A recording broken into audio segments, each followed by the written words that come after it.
C'était un matin calme aux États-Unis, mais sous terre, dans une grotte, quelque chose était sur le point de dégénérer. 4 explorateurs chevronnés s'étaient aventurés dans l'obscurité à la recherche d'un passage encore jamais parcouru. Si tu suis déjà cette chaîne, tu sais à quel point ces zones inconnues dans les grottes peuvent être dangereuses.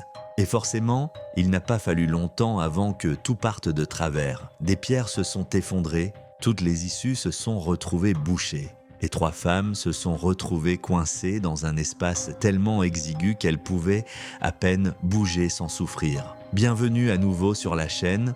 Aujourd'hui, on plonge dans cette histoire pour comprendre comment ça s'est produit et surtout comment ça s'est terminé.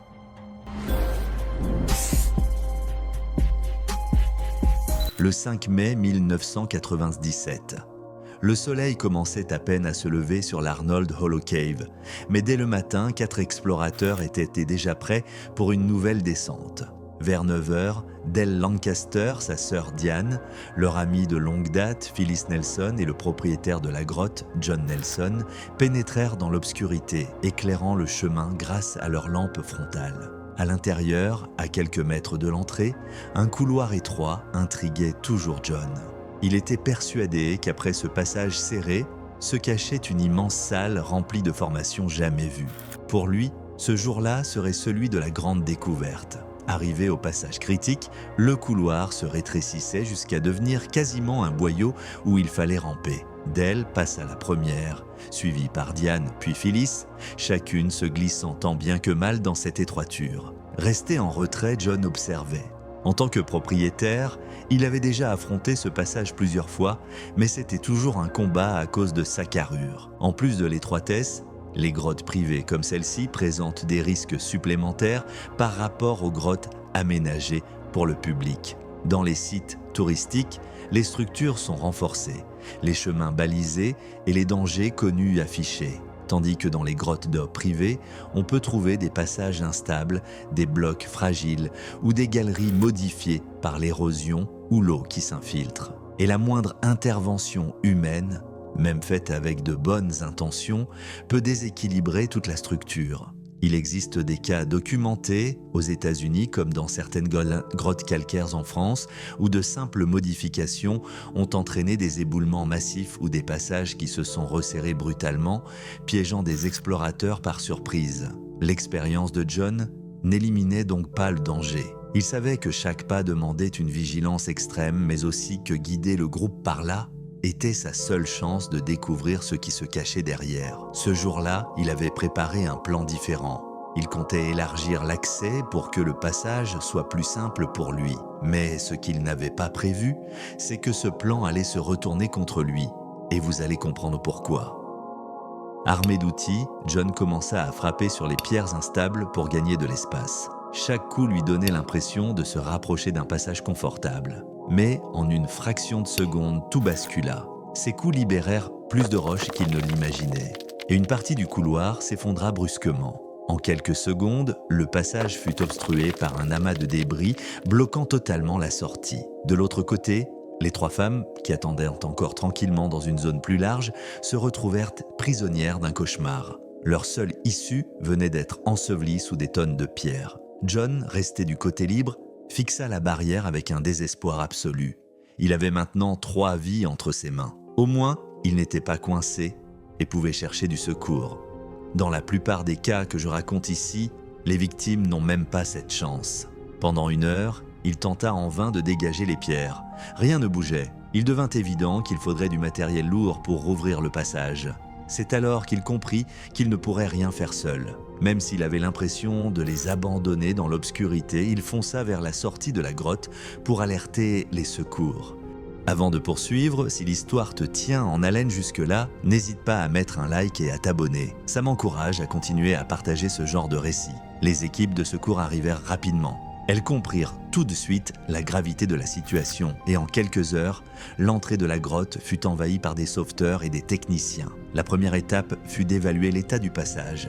Ils étudièrent l'amas de pierres qui bouchait le couloir. Ce qu'ils découvrirent avait de quoi à la fois rassurer et inquiéter. La bonne nouvelle, c'est qu'il restait une petite ouverture qui permettait de communiquer avec les femmes piégées. La mauvaise, c'est que la moindre tentative de dégagement risquait de provoquer un nouvel effondrement, cette fois mortel. De l'autre côté, dans l'obscurité, les trois femmes vivaient l'épreuve la plus angoissante de leur existence. Elles étaient serrées dans un minuscule espace, à peine de quoi tenir toutes les trois debout côte à côte. Impossible de s'installer confortablement. Elles n'étaient pas blessées, l'air restait respirable.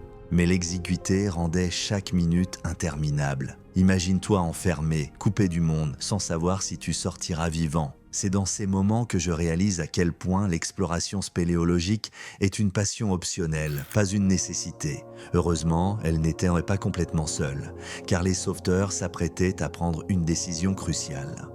La décision fut claire. Il ne fallait surtout pas déplacer les débris avant de consolider le couloir. Tenter de déblayer sans soutien solide risquait de déclencher un nouvel éboulement, qui aurait pu écraser les trois femmes ou rendre tout sauvetage impossible. Par une petite ouverture, les sauveteurs réussirent tout de même à leur faire passer des provisions essentielles. De la nourriture, de l'eau, des vêtements plus chauds et même un petit réchaud de camping furent transmis. Cela permit d'éviter l'hypothermie et de maintenir leur force pour affronter ce qui allait suivre. À mesure que la nouvelle du sauvetage se répandait, une aide inattendue fit son apparition. Des ouvriers d'une mine de silice voisine, informés de la situation, proposèrent leur expertise. La silice est un minéral extrêmement dur qui forme des couches et des roches très résistantes, et eux en manipulaient tous les jours, extrayant et transportant ces blocs sans provoquer d'effondrement. Leur expérience pratique était donc précieuse. Ils connaissèrent la stabilité des roches, savaient travailler dans des espaces exigus et maîtrisaient l'usage d'outils et de techniques de sécurité pour déplacer des pierres sans provoquer d'accident. Ils rejoignirent les secouristes dans le travail pénible consistant à découper des poutres en bois et à installer des renforts dans le couloir, chaque pièce étant posée avec un soin extrême. Chaque poutre devait à la fois soutenir solidement la structure et laisser un accès au blocage. Le travail était minutieux, lent et éprouvant, mais la sécurité passait avant tout. À ce stade, chaque geste pouvait décider de la vie ou de la mort. L'expérience pratique des mineurs, combinée au savoir-faire des spécialistes, fut essentielle pour bâtir une structure stable et sûre, augmentant ainsi les chances de libérer les trois femmes sans provoquer un nouvel éboulement. Les heures défilaient pendant que l'opération de sauvetage se poursuivait. À la surface, familles et amis attendaient, suspendus à la moindre nouvelle. Dans la grotte, on travaillait sans relâche, conscient que chaque minute pouvait compter.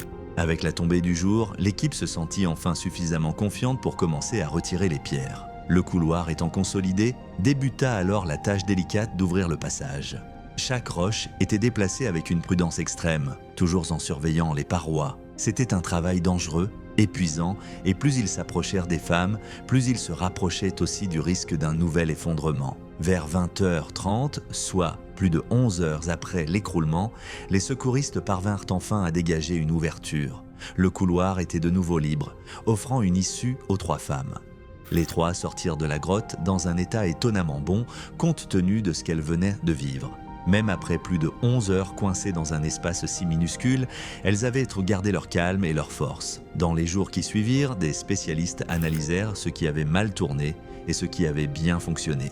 Il apparut clairement que l'effondrement avait été causé par une tentative bien intentionnée, mais extrêmement risquée de modifier le passage.